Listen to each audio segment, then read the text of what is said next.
Boom. Leo, how are you? Right. Yeah, good. How are you, Chris? Yes, I'm super, mate. First off, thank you for adding me as a contact on LinkedIn. Of course, that's fine. Yeah, I was Great. whenever anyone adds me, I always obviously have a look at their profile and see what they're about, and I thought, oh my god, this guy Leo is all about um, young entrepreneur.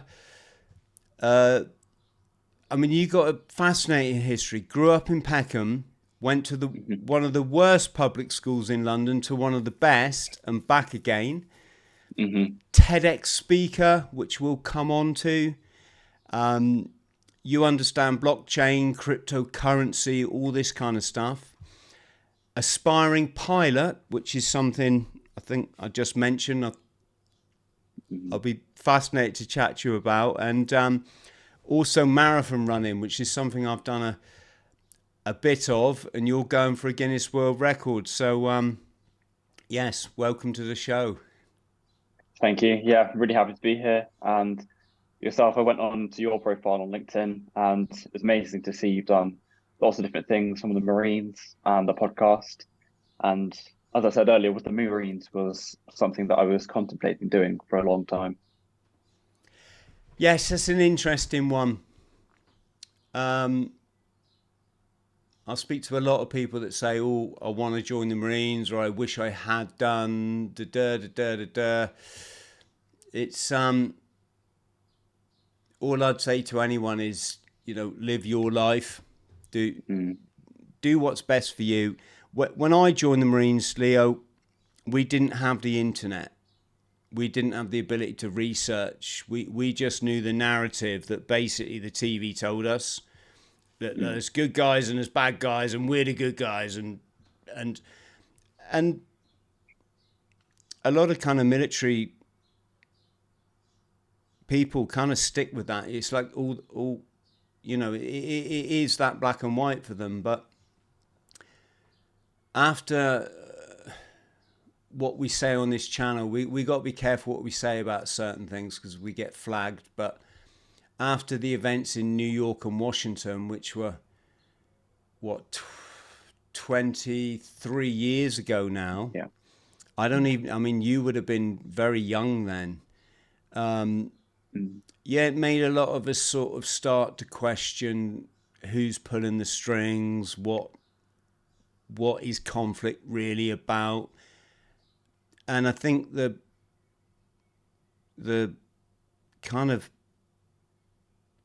expression that comes to mind is follow the money, um, follow the money. But anyway, moving on. Um, you're a TEDx speaker. I was looking at your. I'm just going to show people at home your talk. Let me just mhm, play a bit. I don't know. I mm. don't think the volume's particularly good, but Yeah, the sound isn't very good on the recording, but yeah, I'll you should play a hopefully bit get a bit. anyway, and we'll see how we get on.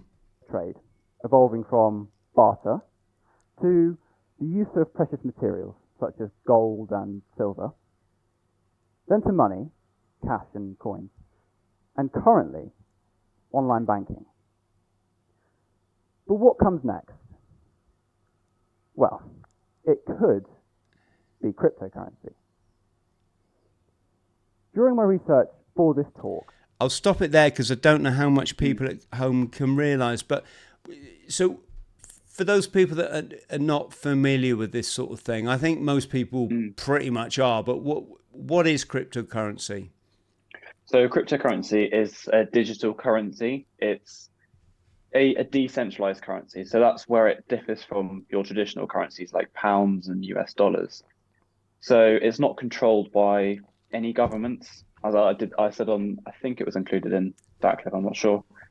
Um, so the governments can't really regulate it. They can just put laws on it and restrict people from accessing it in a way so they can, much how you can put parental controls on the internet, they can just do that to just block your access to trading cryptocurrency. And these currencies can be traded in exactly the same ways as pounds and dollars. But the thing that differentiates them is the how secure they are. So some of them are more secure than others. the reason we have different types of cryptocurrency is because they all do different things.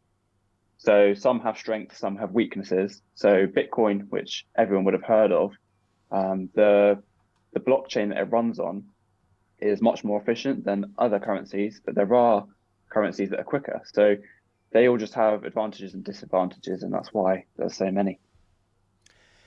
Yeah, you mentioned blockchain. What can you explain that for Mhm. people?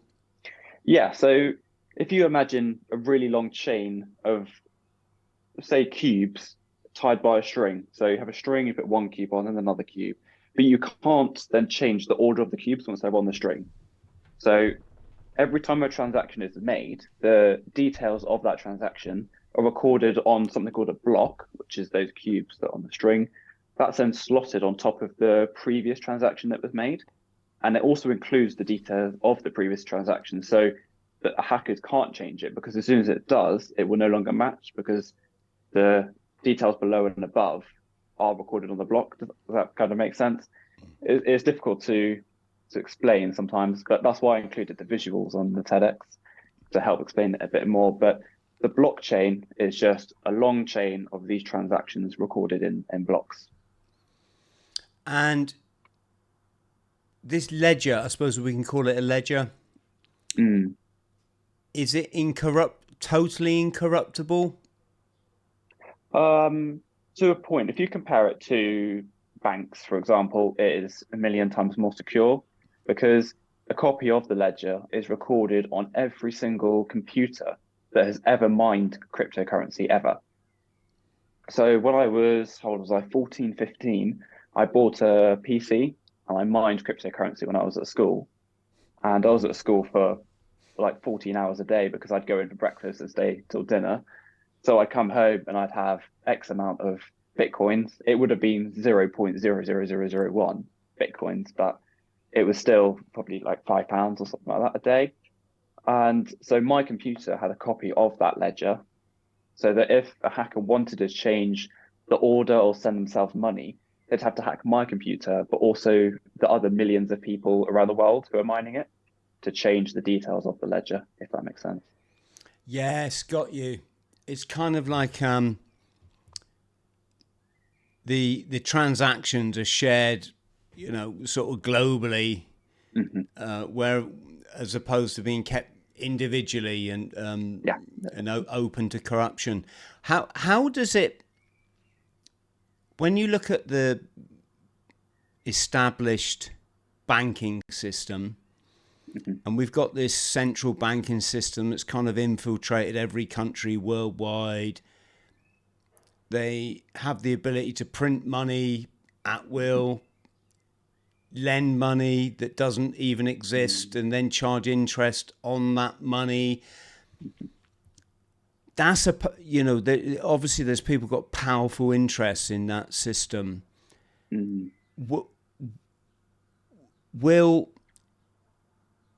Is digital currency a threat to them, I guess is what I'm trying to say.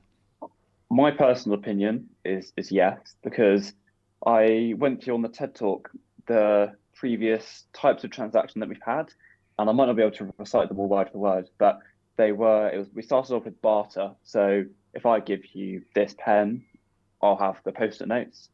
So we're just trading things. And then things like gold and silver started coming into effect. So I'd give you 10 grams of gold and I want your watch, or back then it would have been your sword or whatever. And then we started getting onto money where the actual money wasn't really worth anything. The material it was made of, we started using copper, things like that. But it was the promise to the bank. So the bank has the gold reserves, as many countries do.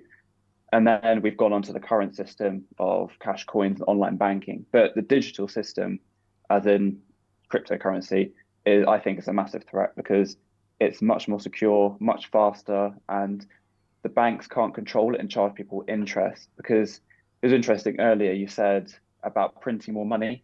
You can't print more Bitcoins because there's only a finite number of Bitcoins that can ever be mined, which is 21 million, if I'm correct in saying that. Yeah, 21 million.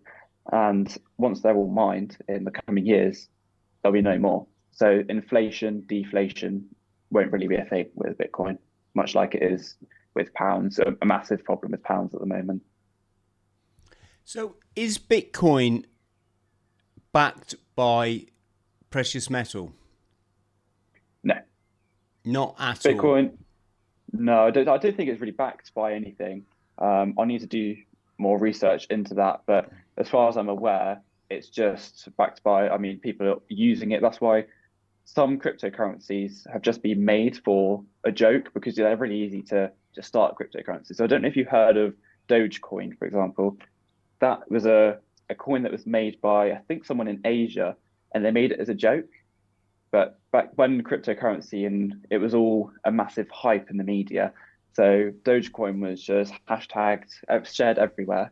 So people started buying it. And that's why if you look at the price of Dogecoin, there's a massive spike and then it just falls, and that's back to like 0.1p or whatever it is. So it's just people just use certain ones work, certain don't. And there's only a few that are really, I say secure, they're all volatile, but more secure than Dogecoin, for example. And how does this relate, Leo, to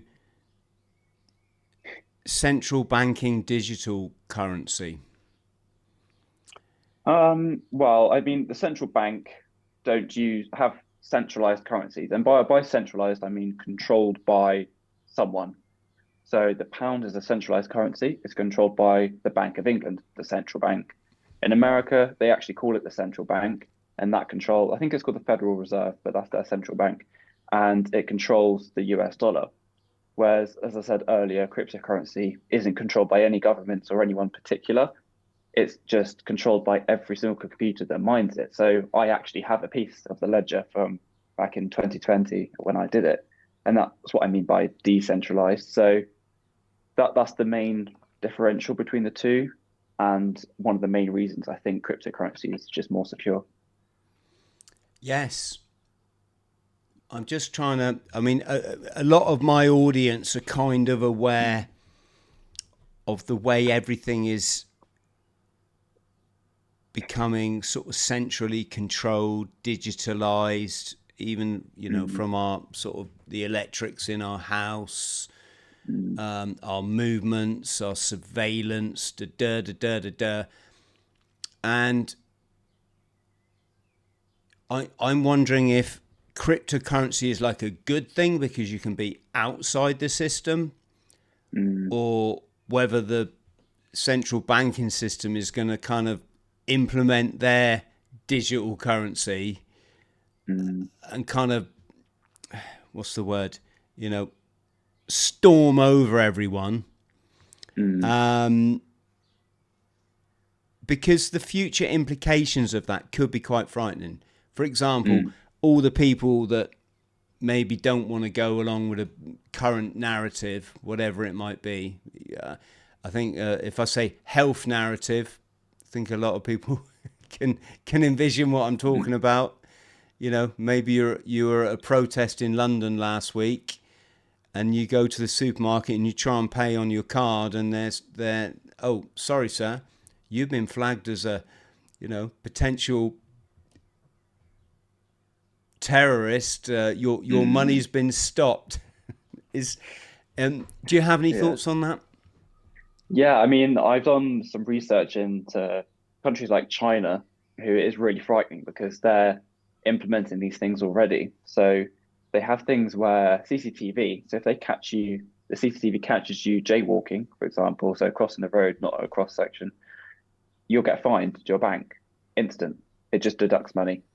And that sort of lack of control is frightening, because they can also, I think they call it the social credit score. That might be wrong, but it's a similar word. Yeah. In China. And if you are caught doing something like that, the credit score lowers and lowers and lowers, meaning you can't buy certain things. So you might go to a vending machine being like, oh, well, you haven't got the social credit, you can't buy it. And then that's how they control you. And that is really frightening, because then free will is all not free anymore, if that makes sense. It's just changing a lot. Absolutely. I mean, I think everybody listening totally gets that. Just to clarify then, that's the social credit system tied into a digital form of currency control.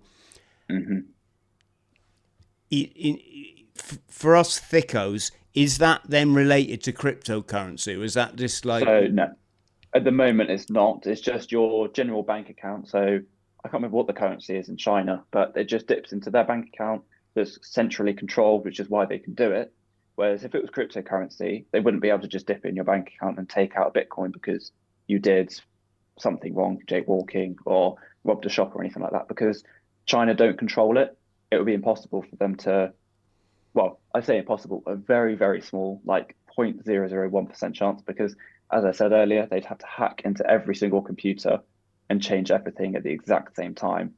And that's just as close to impossible as you can really get.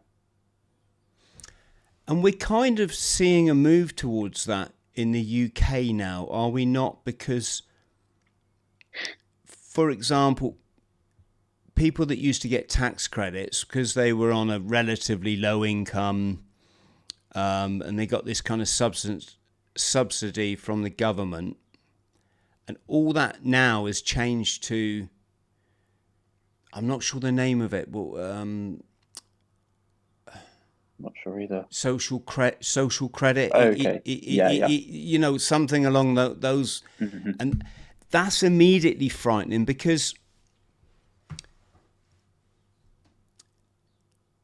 you know, it's already started that let's just call it getting your money for free, even though, you know, you might have some adverse domestic circumstances, you know, single parent or whatever, or your disability, but already you're kind of tied into the beginnings of this Chinese system.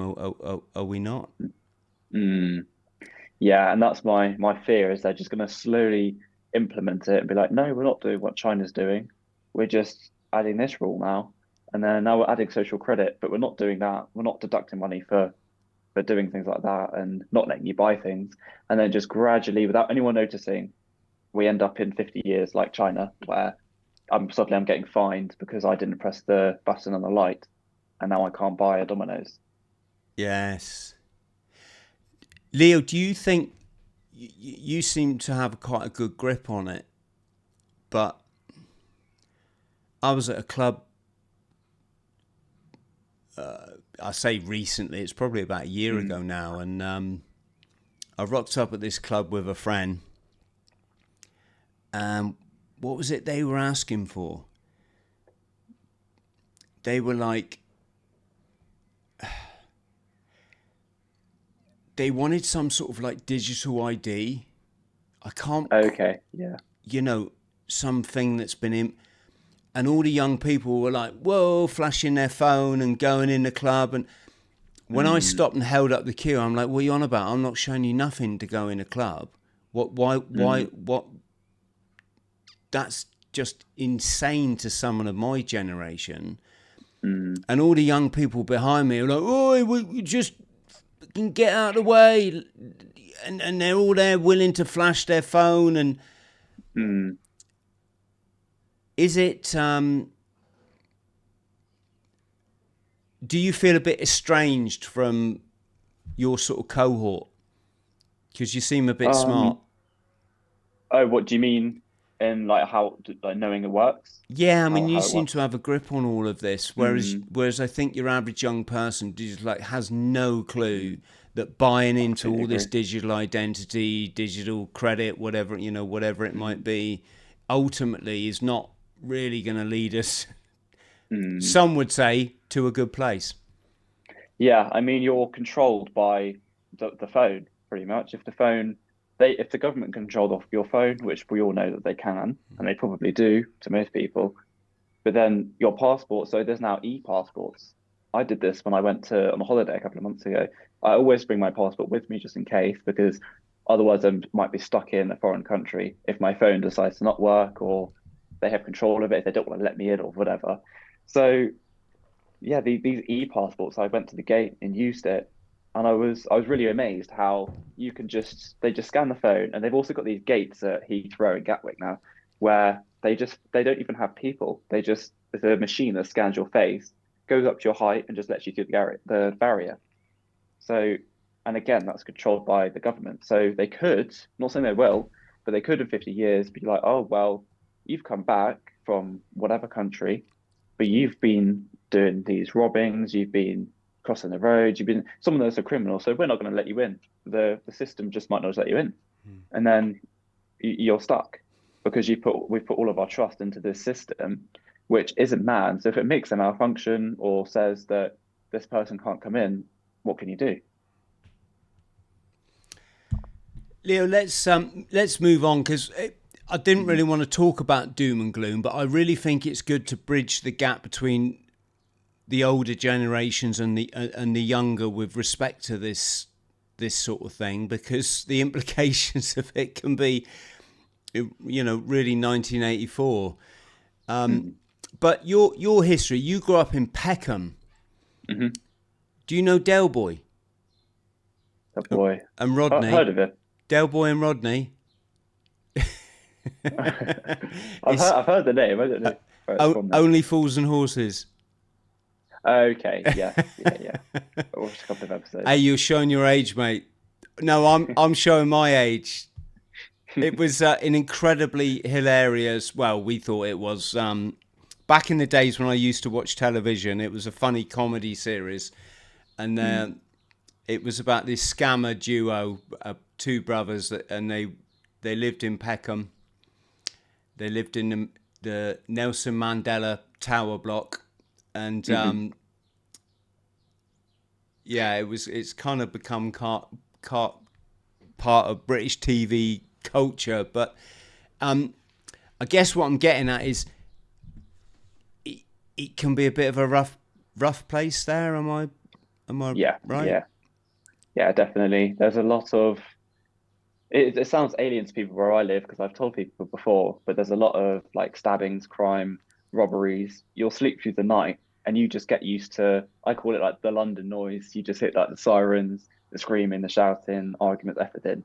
And people just walking past, especially in Peckham, where the crime rate is one of the highest in the country. I didn't get myself involved in any of that, and I'm not going to say I grew up in like the ends for my whole life. I was there from when I was born to about 7 or 8 years old, when I then moved down to Dorset. But I do still have vivid memories of it and what it was like. And yeah, comparing the different schools I went to down there as well, compared to where I went to school here in Dorset, which I was very lucky to go there. It's just a different world, and lots of people just don't really think it exists. Yeah, well, exactly. How did you start on your entrepreneurial journey then? What was your first venture? So when I was 5, 6, 7, my dad had, and maybe even younger than that, my dad had a Jamaican restaurant, which I used to always go to after school on the weekends. And I just used to help out with the menial tasks. But I also used to go to the wholesaler with my dad to get all of the food and things. And I saw this sweet section. And my addiction has always been, I'm trying to get out of it, but it's just like eating sweet foods and sweets. And when I was younger, I saw the prices for it, and it was like £5, but for a huge tower of like Hubba Bubba, which would be like 50p a pound each. And I was like, why is it so cheap? So I bought that and I sold it on my own till. I used the old till that we used to use at the shop, in the Jamaican restaurant. So that was sort of my first entrepreneurial adventure. It wasn't massive, but that's where I sort of got the fire from it. And from there, I've just really expanded and looked at different things, tried tens of businesses, lots of them failed, but learned a lot. And I just find myself just in love with business. That's the one thing that it's like my passion, the only thing that, well, not the only thing, but one of the major things that I do with my life, because I really enjoy it. So is your dad from Jamaica, or your granddad, or family history? Yeah, so my dad's half Jamaican, half English, and then my mum's fully English. Have you been in Jamaica? No, I haven't. I do really want to go though. It's on my Yeah. list of things. Oh, I'm sure you Definitely. will. I've been in Barbados. I've been in a few places in the Caribbean. Cuba, Barbados, Trinidad. Haven't been to Jamaica though, but I met a couple of crazy oil rig drillers when I was traveling in Central America. These guys were mental. I did literally watch them drink a bottle of vodka in about 30 minutes. Wow.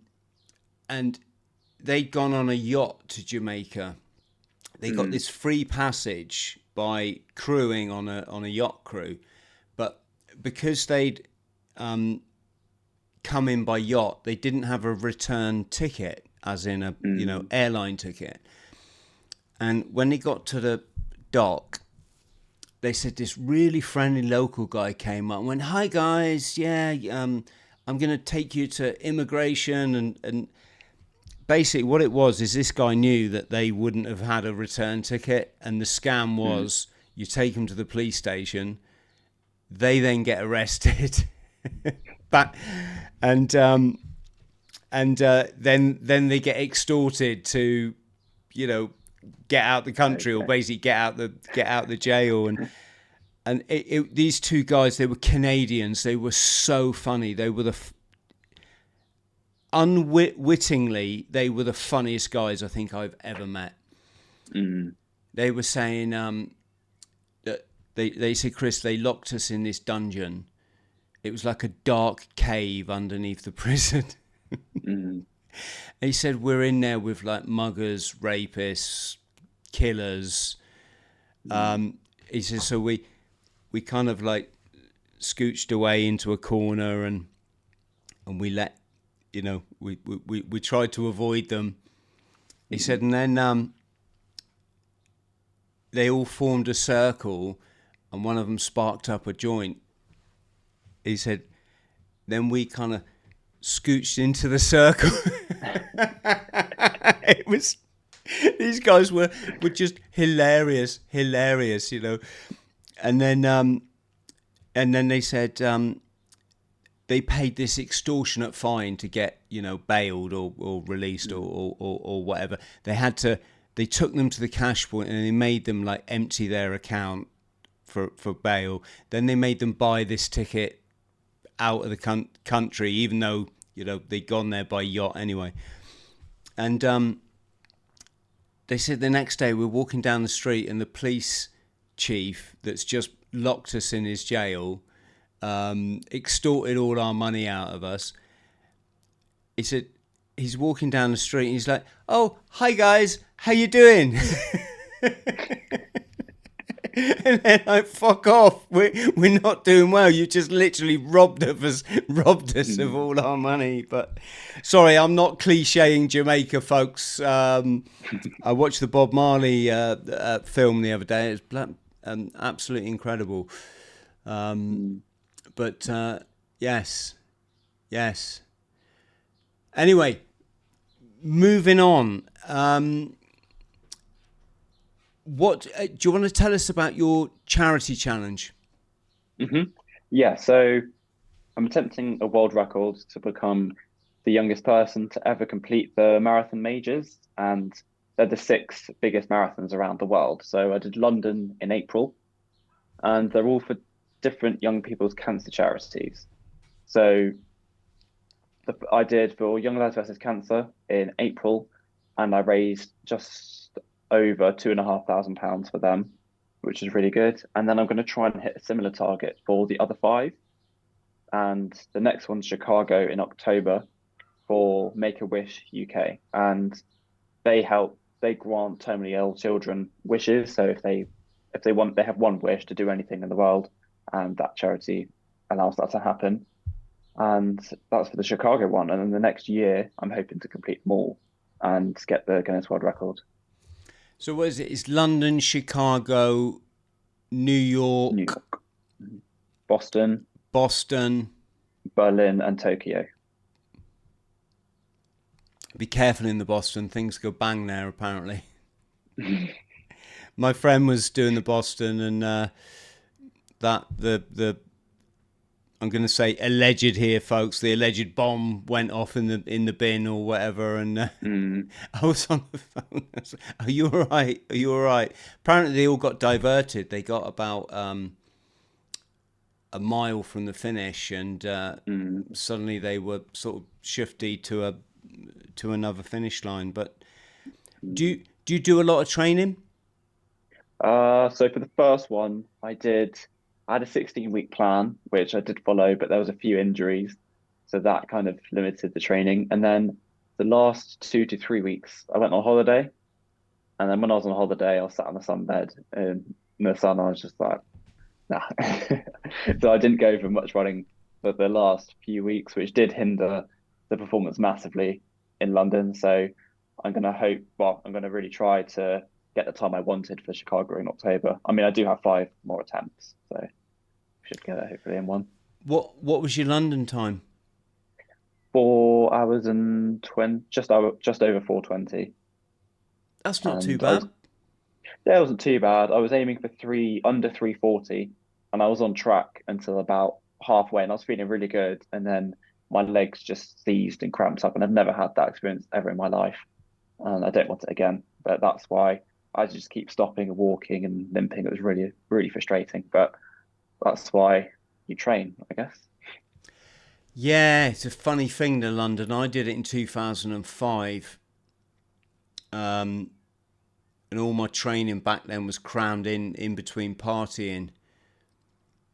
So it was kind of crazy. I'd go out on a Friday night, wouldn't sleep all weekend, and on the Monday I'd go for a 20-mile run or something obscene. And when I got up to London, I'd set my sights on the 4 hours,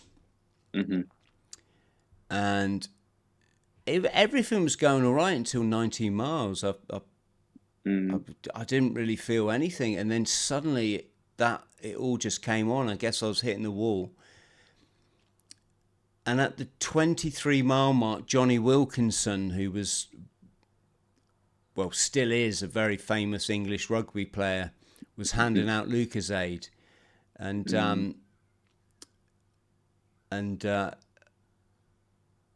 I shouted, "Johnny!" And he came over and he gave me a big hug, and it really inspired me to just, I've just had England's #1 rugby star who's just won was at the World Cup, spur me on, and I ran, and I tried walking at one point, but my hips had all seized so much it was more painful to walk than it was to keep running. So I just trotted on to the finish line, and I looked at the time on the finish, and it was something like 4 hours 20. I thought, darn it. But of course, I'm forgetting that you don't start off at, at 0 hour, do you? There's so much queue at the start that it takes you ages to get over the start line. So I clicked my watch, and it was 3:56. So I was nice. Yeah, it was special to set a goal, and to hit that goal was it's a nice feeling. It was a nice feeling. So you want to be a pilot? Tell me, where did that come about? Yeah, so I've wanted to do that since I was 7. About then. And I think it was because when I was younger, we went to America, LA, on a Boeing 747 with British Airways, and that's like the big double-decker bus with the like lump for the second what's it called? Deck. That's what. And I was allowed in the cockpit as we were flying to America, and I don't know how, but I was. And just seeing the cockpit, seeing the views, and then going again to Norway and being allowed in the cockpit and seeing the Northern Lights when I was a bit older. And that just really inspired me, and I just thought it was the best job in the world. It's definitely the best view and best office view in the world.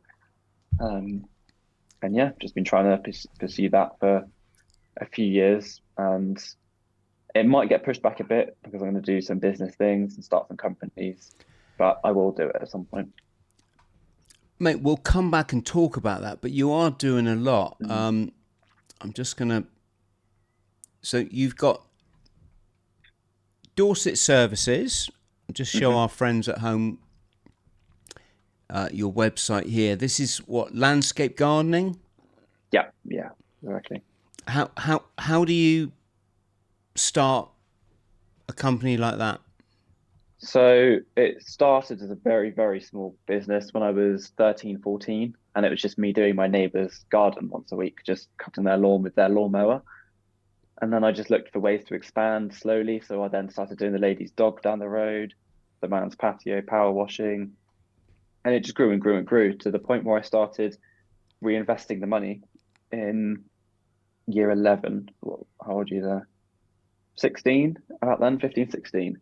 And because I remember being in school and starting the website that you're looking at now, and it just took off. And I just was getting emails and calls all the time. I couldn't really believe it. I started it and I was like, I might get two if I'm lucky. And yeah, I found a gap. I just stumbled upon a gap in the market where low cost but good service landscaping, and it's not around. So that's why it's been doing so well and still is. And I'm looking at the Future of Better podcast. What is this, your podcast? Yes, yeah. What's the inspiration behind that, and how have you got on with it? So I had the idea in April, so a few months ago, and the idea is basically to provide students around the world with opportunities and expert advice. That's the mission statement, and I'm going to do that by interviewing a range of different employees in different sectors and industries and companies in short episodes, about 20 minutes, so that students can kind of get an understanding of what's out there, what opportunities are available, because that's a massive, massive problem in schools, especially me being at school when I was there and just seeing people that just have no ambition, don't know that all the things are out there, thinking that because they're getting 3 Fs and A level or no GCSEs that they have to work in McDonald's customer service job, which everyone says all the time, for the rest of their life, and that's just really not true. So that's the aim of it. Wow. I'm just looking at your Instagram, Leo. Sorry. You've got a picture by a plane. Have you had flying lessons? Yes, I've done a few trial flights. I've never done 3 so far. The last one was for my 18th birthday, and we went up. I went up with my granddad and the instructor, which that might be the one you're looking at. There's a few on there. Yeah, there's one. It says Great Day at Compton Abbas. Yeah, that was me, my granddad, for my 18th. Wow. How did you? Yeah. I'm guessing you enjoyed it. Yeah, love it. Every time I go up, it's amazing. And it was especially cool at Compton Abbas because I haven't done one locally before. The other ones have been up near Stonehenge. My first ever flight was over Stonehenge. The second one was down by Exmoor, on the southwest sort of coast. And this one was really local, so I got to fly over my house where I've lived, and that was especially cool. So my question to you is, you're clearly like a really smart guy, and the future holds endless possibilities for you. Do you not? I mean, and I'm absolutely not trying to kill your dreams here. I'm just putting this out there because after I did my private pilot license, I was really sold on becoming a commercial pilot, and I thought about it, and I was considering remortgaging my house. I was chatting to pilots. They would, I think I said to you earlier, they let me sit in the jump seat in their or in the pilot seat, I should say, in their Lear jets and all this kind of stuff. Oh, nice. And but I'll be honest, the thing that really sort of made my decision was I just thought of the endless hours sat up there in a pilot seat, pushing buttons on a computer and watching my life drift away while I was doing, the London to New York or the London to Buenos Aires or what, and you're sort of sat there and you're eating these, these aeroplane meals and I'm like I said, I'm not trying to poo-poo your dream, but have you thought about that at all? Yeah, I have definitely thought about that, and that is exactly what you just said, sitting up there just for hours and hours looking out the window, and it does start to get boring after a while. So that's one of the reasons that I'm going for the business thing first, and then that as a sort of secondary task, maybe even do it part-time. Or one of my other goals is to start a private jet charter company, which would be much more exciting than flying a plane from New York to London, etc. Because that would probably get boring after a while, and I'd like something other than just pushing buttons on a plane. Because the only exciting bit really is just taking off and landing. Because nowadays all the planes, you just turn the course heading, speed, all of that sort of. Very rarely have to control it yourself until you land it. Yeah. What about getting a Spitfire? I know they're obviously not going to be cheap, but qualifying yourself commercially rather, and then every sort of other weekend you could take up some rich guy or girl that's got silly money to to throw at you. I think that would be a cool. That would be really a cool endeavor. There is one locally, actually. Oh, really? Go on. Spitfire, yeah. So it comes to Compton Abbas, where I went flying every now and then. It was there because Guy Ritchie recently bought that airfield, and yeah, as a sort of a release of an opening day of the new updated airfield, there was Spitfire lessons for the whole weekend, and it was fully booked by just really rich people, just paying. I can't remember how many thousands it was, but a lot, to just go up for 20 minutes in a Spitfire. But that would be a very good business idea. Yeah. I'd love it. Maybe or an old Mustang, one of those just classic planes. I was very lucky. A dear chap called Richard watched my podcast and he sent me an email and said he runs a Spitfire simulator. I think it was at Is it Goodwood, the racing track? Oh yeah. Goodwood. That's up your way, isn't it? Goodwood. It's yeah.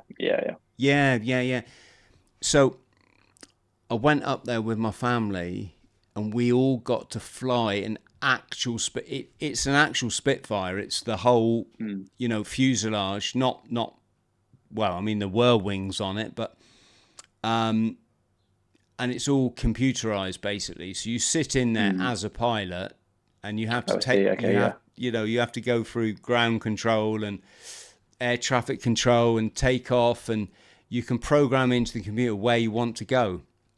So really, that's cool. So I programmed RAF Harrier, which is on Dartmoor. It was one of the only RAF bases during the Second World War that wasn't discovered by the Luftwaffe, and it had all Commonwealth troops there, you could say, so like Polish and Canadians and all this kind of thing. So I actually got to flew over an airfield that I know really well because I grew up in that area. But yeah, it was an actual Spitfire. I'm not trying to claim I've flown a Spitfire, but I sort of flown a bit of a Spitfire. Have you thought about flying in the States? Yeah, I have looked at that. So I think it's Utah, and it's one of the cheapest places. It doesn't mean it's cheap. It's just cheaper to go flying. And one of my friends from my school that I went to for my GCSEs, his one of his friends is out in Utah at the moment doing his license, and it does look really cool. But yeah, there's just that aspect of is the return on investment as well, because I'm very business minded. So I'm always thinking, like, if I'm putting 100 grand into this license, I'm going to be being paid maybe 40 grand to start with. And is that really for spending hours and hours in a plane? And I was like, is that really how I want to spend all my money, or would I rather spend that money on the businesses and the investments and that which I prefer doing? So that's sort of why I'm taking a delayed approach to it. Yeah, that definitely makes me think you'd be better to get the licenses, you know, multi-engine license and that sort of thing, and get yourself, or go into partnership with someone to get a plane and really enjoy flying. Do you know what I mean? Rather than sat up, you know, for 12 hours maybe at a time, just pushing a button on a computer. Yeah, of course. I did my license in the States simply because I just wanted to take the pilot test really and learn how to fly. And the benefit is, though, if you fly under, what's it, FAA, Federal Aviation Authority, then this is for life. So I've got this for life now. I don't have to like requalify or anything like that. Oh, really? That's good. Yeah. Obviously, I'm guessing your medical you have to renew. Yeah, that's also a bit. What if you qualify at 18 and then just don't fly again until you're? Well, here's 60? the thing. That was quite some time ago. But if I was to let's just say I rocked up to a flight school in America next week, they'd expect me to know how to fly. So a lot of that obviously you can do on the internet, a lot of refresher sort of stuff, radio procedure, weather, you know, flight patterns, all this kind of stuff. But yeah, I mean, it's funny. It's funny in America, Leo. You get people buy a plane instead of buying a car because it's just easier to get around.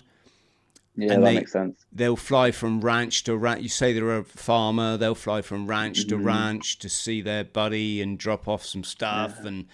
And you get these people called NORADs. And it's like they've never learned radio procedure or anything. They've just had a plane. They've got a license. The plane doesn't even have a radio in it. And so when you're flying in America, like Florida, where I learn, you've always got to be aware of NORADs because they don't give a shit. Basically, they're just like you know, so like almost like taking a car with no license. Yeah. I'm gonna. You know, So I'm gonna just have to go in a minute. yeah. That's all right.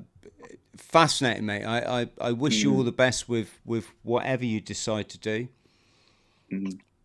And Yeah, thank you very much. yes. Oh, I've just seen the time, so we've got to go, haven't we?